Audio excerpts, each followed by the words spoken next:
Sylvie Quériot, bonjour. Bonjour. Vous êtes médium, voyante, depuis plus de 30 ans. Oui. C'est quelque chose de lourd à porter. C'est très lourd quand vous venez déjà d'un milieu qui n'a rien à voir avec ce milieu-là. Mon père était expert comptable, donc j'étais vouée à prendre sa suite. Et puis, c'est vrai, se retrouver dans un monde qui est tout le temps traité de charlatanisme, d'escroc, alors que j'ai été éduquée dans la droiture, c'est très difficile. Après, c'est aussi découvrir des choses qui sont en nous, et on n'était pas peut-être préparé à ça non plus. Donc, non, ça n'a pas été facile. Ça n'a pas été. Mais aujourd'hui, bon, j'ai vieilli, je suis plus, j'ai accepté en tout cas. Vous êtes plus sereine maintenant. C'est vrai, oui. Alors, ça vous est venu à quel âge et vous avez pris conscience des choses à partir de quel moment? Alors, on s'est rendu compte que j'avais des dons vers l'âge de 9 ans, parce que on s'est rendu compte que j'avais du magnétisme dans les mains, dans le sens où j'ai une arrière-grand-mère qui était guérisseuse en Italie. Et ma grand-mère vivant à domicile avec nous, quand je lui ai expliqué que ce que j'arrivais à faire, elle a compris de suite que j'avais ce don, donc elle a fait des tests sur des brûlures, des trucs qu'on peut demander à une gamine de 9 ans. Et en fait, j'enlevais les douleurs et les brûlures ne faisaient pas de cloque, rien. Et puis ça s'est développé. Et puis j'ai eu un intérêt à une époque où la voyance, on n'en parlait pas, c'était très caché, très feutré, il n'y avait pas de publicité. J'ai commencé à m'intéresser à tout ce qui est art divinatoire. Et j'ai vu quelqu'un un jour faire les cartes et j'ai pris un jeu de cartes, j'ai commencé à m'amuser. Pour moi, c'était un jeu avec. Pourtant, il y a une époque que vous avez repoussé la chose. Absolument. C'est-à-dire que j'étais encore étudiante à l'époque et pour moi, ce n'était pas un métier. Et c'est vrai que j'ai pas voulu, j'ai monté une société que j'ai toujours d'ailleurs, mais que j'ai modifiée parce que pour moi, c'était insupportable d'être voyante. C'était pas valorisant, non, je me sentais un peu à part des autres. Je voyais pas ça comme quelque chose d'extraordinaire dans une vie. Ça veut dire qu'on a du mal à l'accepter, du mal à l'assumer. En tout cas, moi, ça m'a été imposé. Je dis toujours que la voyance a pris ma vie. Alors, j'ai pas de regrets parce que j'ai eu une vie et que j'ai encore très riche. Je rencontre des gens extraordinaires dans tous les milieux. Je vis au centre de l'intimité des gens. Et j'avoue que je crois qu'aujourd'hui, ça serait difficile si mon don disparaissait, quoi. Ça fait partie intégrale de moi, quoi. Vous vivez avec lui? Ah oui, absolument. On s'est accepté mutuellement, ça c'est sûr. C'est les années d'expérience aussi qui je vous ont crois, amené à ça? Et puis disons que je me suis toujours dit que à accepter d'être voyante, il fait que ça serve à quelque chose. Donc faire de la divination pour de la divination, ça me satisfaisait pas particulièrement. Je trouvais ça plutôt showbiz, vous voyez, comme spectacle. Ce qui m'intéressait, c'est plutôt de servir à quelque chose. Donc à partir du moment où j'ai eu l'impression que ça servait, ça aidait, ça soignait l'âme, et que des gens, je leur avais apporté quelque chose, je me suis satisfaite de cette vie-là parce que je trouvais qu'elle était utile. Alors, vous apportez quelque chose aux gens qui viennent vous consulter, vous servez de psychologue en même temps. Comment vous, par rapport à votre sensibilité, vous appréhendez vos consultations? C'est-à-dire qu'en France, la psychologie a mauvaise presse finalement.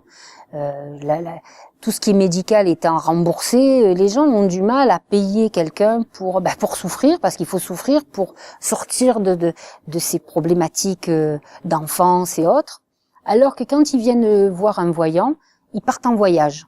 Ils sont dans un rêve d'un avenir meilleur, en tout cas. Donc on les projette dans quelque chose de meilleur, alors que les psys les font replonger dans quelque chose, dans une souffrance. Alors c'est vrai qu'ils préfèrent aller voir un voyant. Alors c'est très différent, totalement différent, parce que c'est quand même un travail d'évolution, la psychologie. C'est vrai qu'on doit nous faire preuve de psychologie parce que on touche l'esprit, on touche les fragilités des gens. Donc c'est une lourde responsabilité d'être médium, parce qu'on n'a pas la formation de psy et on doit faire attention à ce qu'on dit. On doit pas tout dire non plus. Je crois pas que les gens soient nés pour savoir obligatoirement. Comment vous fonctionnez? Alors, je travaille en flash. J'ai des messages, on a dit auditifs. Alors, rassurez-vous, j'entends pas de voix. Mais par contre, c'est comme de la télépathie. J'ai des phrases et des mots qui me viennent et je dis aux gens, d'ailleurs, la plupart du temps, je leur demande de se taire pour que je leur dise, pour que je puisse me connecter facilement. Mais j'ai toujours eu besoin d'un support pour déclencher.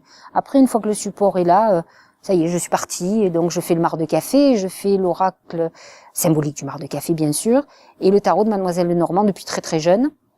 Et il y a des détails, j'ai besoin d'images, de dessins pour aller loin. J'ai pas assez d'imaginaire sans support.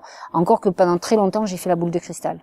Alors là, maintenant, vous travaillez effectivement avec 2 supports, dont le mar de café. C'est un peu particulier, le mar de café. Ah ouais, c'est extraordinaire. Mar de café, c'est un support magique. J'ai vécu, jusqu'à présent en tout cas, et je pense que ça continuera, une histoire particulière avec le mar de café. D'ailleurs, je fais partie de l'expo caféine, et j'ai entendu Jean-Michel Jean, qui lui est l'organisateur, donc dire qu'il a eu un appel du café. Et quand il a expliqué ça, j'ai trouvé ça très juste. Comme si ce breuvage était magique. D'ailleurs, on lui a donné tellement parce que ça vient quand même de l'Arabie, on a parlé de ça de l'époque de l'Arabie heureuse. Et c'était un breuvage qui était, après, à un moment donné, on a dit que c'était le breuvage du diable, parce que c'était noir. Et c'est vrai que ça a toujours un côté un peu mystique. Et c'est vrai que moi, j'ai été appelée par le café. Je bois même pas de café, donc c'est quand même surprenant de voir dans le café. Et c'est ce qui a fait ma carrière quand même. Enfin, ce qui a fait que je suis allée beaucoup plus dans les médias. Enfin, c'est surprenant. Donc c'est une histoire d'amour, je crois, avec le café. Alors le café, c'est un signe. On voit quelque chose dans le mar. Il y a des dessins. Alors le café, en fait, vous le buvez et il reste le mar. On tourne les tasses et des dessins se mettent en place. Et en fait, vous avez, on peut pas, des situations. Vous pouvez voir comme une scène, vous voyez, un dessin, un animal. Ça vous incite un imaginaire, un peu comme dans les nuages. Vous regardez les nuages et vous voyez un chien, un cheval, mais sauf que ça a une signification. C'est un message qu'on doit vous donner. C'est l'augure. Alors, vous êtes l'organisatrice de ce salon. Un peu particulier parce que vous avez voulu que ça soit un salon mix quelque part. Pourquoi? Parce que d'abord, c'est un salon que j'ai voulu très sélectif. Parce que justement, moi, j'ai souffert et je souffre encore et de plus en plus de la vulgarisation. Mais quand je dis vulgarisation, c'est vulgarisation dans un sens péjoratif du terme, de la voyance, qui finalement est une capacité de l'esprit que nous avons tous. Et je trouve que c'est difficile parce que beaucoup trop de gens rentrent dans un milieu uniquement parce que ça les intéresse ou parce qu'il y a un intérêt financier, alors que je crois fondamentalement que c'est une vocation. Et je trouve que les gens qui sont dans le soin, puisque j'ai quand même un don de guérison aussi, donc je peux en parler, font partie de cette corporation et ce sont des frères ennemis. Les gens du bien-être ne veulent pas se mélanger à la voyance et qui est sulfureuse, donc et de plus en plus j'ai vu, il y a eu un salon à Paris qui a eu fait la une de Marianne où ils ont parlé de gourous, de sectes, de choses comme ça. Donc ils sont en train d'être aussi touchés par les mêmes mauvaise presse de notre milieu. Alors que je pense que ça fait partie de nous. Enfin, il y a beaucoup de gens qui de plus en plus s'intéressent à des médecines alternatives, des choses qui viennent de nous. En fait, ils sont en train de chercher le rapport avec la terre, les énergies et nos capacités.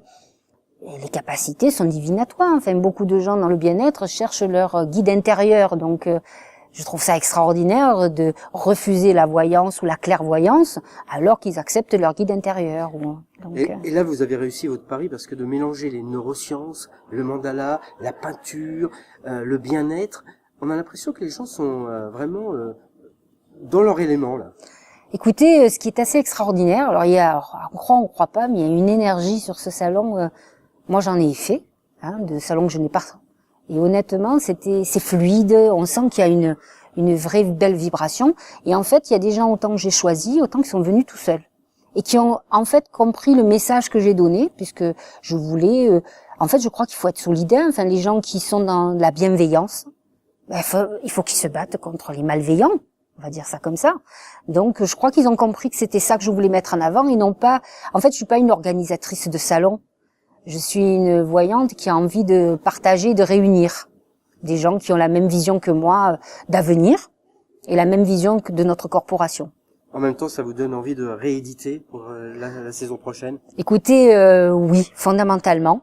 De toute façon, pour moi, j'ai l'impression que c'est d'une mission, vous voyez, comme si j'avais une bannière et j'étais partie. J'ai 50 ans maintenant, je suis plus une gamine, ça fait 30 ans que je pratique.